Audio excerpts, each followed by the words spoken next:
ओम श्री गणेशाय नमः।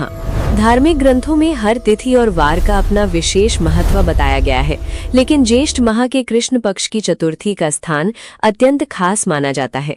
इस दिन श्रद्धालु संकष्टी चतुर्थी यानी एक दंत चतुर्थी का व्रत रखकर भगवान गणेश की आराधना करते हैं।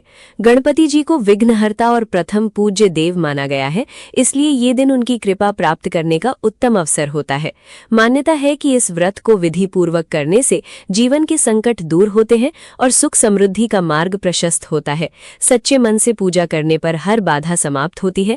आइए जानते हैं इस बार ये चतुर्थी व्रत कब पड़ रहा है और किन उपायों से विशेष फल प्राप्त किया जा सकता है, साथ ही पूजा विधि और शुभ मुहूर्त के बारे में। तो दोस्तों, वीडियो में अंत तक बने रहें और वीडियो को लाइक करके कमेंट में जय श्री गणेश जरूर लिखें। वैदिक पंचांग के अनुसार ज्येष्ठ कृष्ण चतुर्थी तिथि की शुरुआत 5 मई को सुबह 5:24 से शुरू होगी, जबकि इस तिथि की समाप्ति 6 मई को सुबह 7:51 पर होगी। उदया तिथि के अनुसार संकष्टी चतुर्थी का व्रत 5 मई को ही रखा जाएगा। इस दिन चंद्रोदय रात 10:38 पर होगा। धार्मिक मान्यताओं के अनुसार इस विशेष दिन भगवान गणपति की आराधना करने से जीवन की बाधाएं दूर होती हैं और इच्छित फल की प्राप्ति होती है। श्रद्धा से की गई पूजा व्यक्ति के जीवन में सुख समृद्धि और सौभाग्य का संचार करती है। ज्योतिष शास्त्र में भी इस दिन का खास महत्व बताया गया है, खासकर उन लोगों के लिए जिनकी कुंडली में चंद्र संबंधित दोष होते हैं। इस दिन व्रत और विधि पूर्वक पूजा करने से मानसिक शांति और सकारात्मक ऊर्जा प्राप्त होती है। संकष्टी चतुर्थी का दिन विघ्नहर्ता भगवान गणेश की कृपा पाने के लिए बेहद खास माना जाता है। इस पावन अवसर पर किए गए छोटे छोटे उपाय जीवन में बड़ा बदलाव ला सकते हैं। अगर बच्चे का पढ़ाई में मन नहीं लगता तो इस रात गणेश जी के सामने शांत मन से बैठकर गणपति अथर्व शीर्ष का पाठ करें। मान्यता है कि इससे बुद्धि, एकाग्रता और निर्णय क्षमता में अद्भुत सुधार होता है। वहीं सफलता और आर्थिक मजबूती के लिए भी ये दिन बेहद शुभ है। रात में पूजा के बाद मिट्टी का दीपक लें, उसमें शुद्ध घी डालें और 4 लौंग के साथ जलाएं। इसके बाद 21 दूर्वा अर्पित कर ओम गंग गणपते नमः मंत्र का श्रद्धापूर्वक जाप करें। ऐसा करने से बाधाएं कम होती हैं और धन से जुड़ी परेशानियों में राहत मिलती है। इस दिन संकटनाशन गणेश स्तोत्र का पाठ विशेष फलदायी माना जाता है। मान्यता है कि इससे जीवन में बार बार आने वाले संकट दूर होते हैं और सुख शांति का मार्ग खुलता है। संकष्टी चतुर्थी पर लाल, पीले या हरे रंग के वस्त्र धारण करना भी शुभ माना गया है, क्योंकि ये रंग भगवान गणेश को अत्यंत प्रिय हैं और सकारात्मक ऊर्जा को आकर्षित करते हैं। पौराणिक एवं प्रचलित श्री गणेश कथा के अनुसार एक बार देवता कई विपदाओं में घिरे थे। तब वे मदद मांगने भगवान शिव के पास आए। उस समय शिव के साथ कार्तिकेय तथा गणेश जी भी बैठे थे। देवताओं की बात सुनकर शिव जी ने कार्तिकेय व गणेश जी से पूछा कि तुम में से कौन देवताओं के कष्टों का निवारण कर सकता है। तब कार्तिकेय व गणेश जी दोनों ने ही स्वयं को इस कार्य के लिए सक्षम बताया। इस पर भगवान शिव ने कार्तिकेय और गणेश जी की परीक्षा लेते हुए कहा कि तुम दोनों में से जो सबसे पहले पृथ्वी की परिक्रमा करके आएगा वही देवताओं की मदद करने जाएगा। भगवान शिव के मुख से ये वचन सुनते ही कार्तिकेय अपने वाहन मोर पर बैठकर पृथ्वी की परिक्रमा के लिए निकल गए, परंतु गणेश जी सोच में पड़ गए कि वो चूहे के ऊपर चढ़कर सारी पृथ्वी की परिक्रमा करेंगे तो इस कार्य में उन्हें बहुत समय लग जाएगा।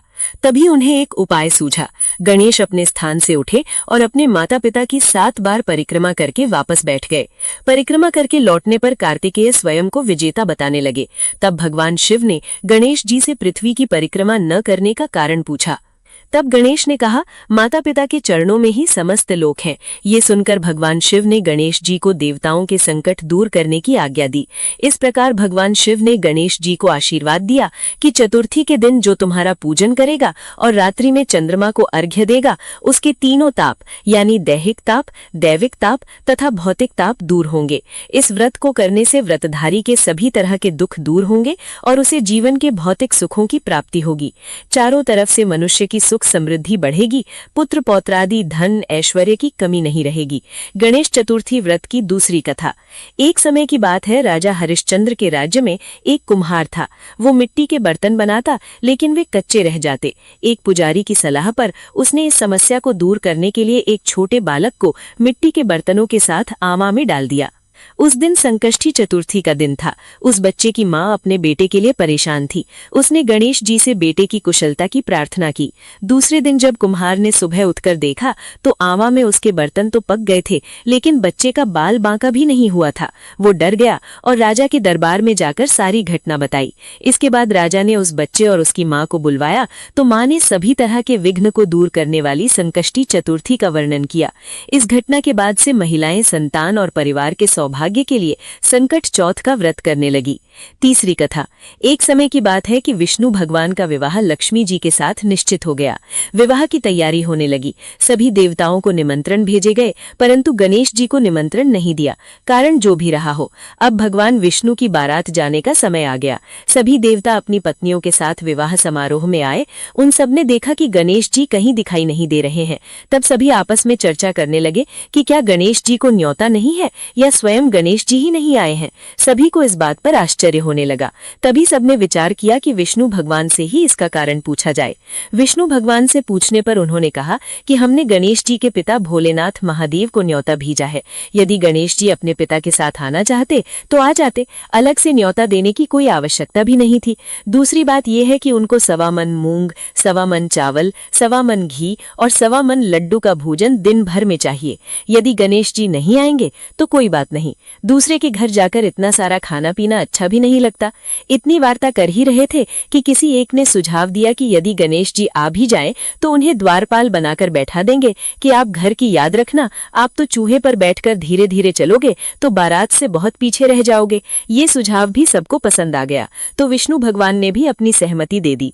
होना क्या था कि इतने में गणेश जी वहां आ पहुंचे और उन्हें समझा बुझाकर घर की रखवाली करने बैठा दिया। बारात चल दी। तब नारद जी ने देखा कि गणेश जी तो दरवाजे पर ही बैठे हुए हैं, तो वे गणेश जी के पास गए और रुकने का कारण पूछा। गणेश जी कहने लगे कि विष्णु भगवान ने मेरा बहुत अपमान किया है। नारद जी ने कहा कि आप अपनी मूषक सेना को आगे भेज दें तो वो रास्ता खोद देगी, जिससे उनके वाहन धरती में धंस जाएंगे। तब आपको सम्मान पूर्वक बुलाना पड़ेगा। अब तो गणेश जी ने अपनी मूषक सेना जल्दी से आगे भेज दी और सेना ने जमीन पोली कर दी। जब बारात वहां से निकली तो पहिए धरती में धंस गए। लाख कोशिश करे परंतु पहिए नहीं निकले। सभी ने अपने अपने उपाय किए परंतु पहिए तो नहीं निकले, बल्कि जगह जगह से टूट गए। किसी की समझ में नहीं आ रहा था कि अब क्या किया जाए। तब नारद जी ने कहा कि आप लोगों ने गणेश जी का अपमान करके अच्छा नहीं किया। यदि उन्हें मनाकर लाया जाए तो आपका कार्य सिद्ध हो सकता है और ये संकट टल सकता है। शंकर भगवान ने अपने दूत नंदी को भेजा और वे गणेश जी को लेकर आए। गणेश जी का आदर सम्मान के साथ पूजन किया। तब कहीं रथ के पहिए निकले। अब रथ के पहिए तो निकल गए परंतु वे टूट फूट गए तो उन्हें सुधारे कौन। पास के खेत में खाती काम कर रहा था, उसे बुलाया गया। खाती अपना कार्य करने के पहले श्री गणेशाय नमः कहकर गणेश जी की वंदना मन ही मन करने लगा। देखते ही देखते खाती ने सभी पहियों को ठीक कर दिया। तब खाती कहने लगा कि हे देवताओं, आपने सर्वप्रथम गणेश जी को नहीं मनाया होगा, नहीं उनकी पूजन की होगी, इसीलिए तो आपके साथ ये संकट आया है। हम तो मूर्ख अज्ञानी हैं, फिर भी पहले गणेश जी को पूजते हैं, उनका ध्यान करते हैं। आप लोग तो देवता गण हैं, फिर भी गणेश जी को कैसे भूल गए।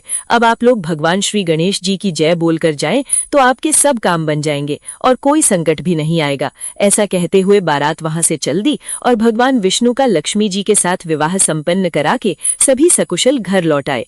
हे गणेश जी महाराज, आपने विष्णु जैसो कारज सारियो, ऐसो कारज सबको सिद्ध कर जो। बोलो गजानन भगवान की जय।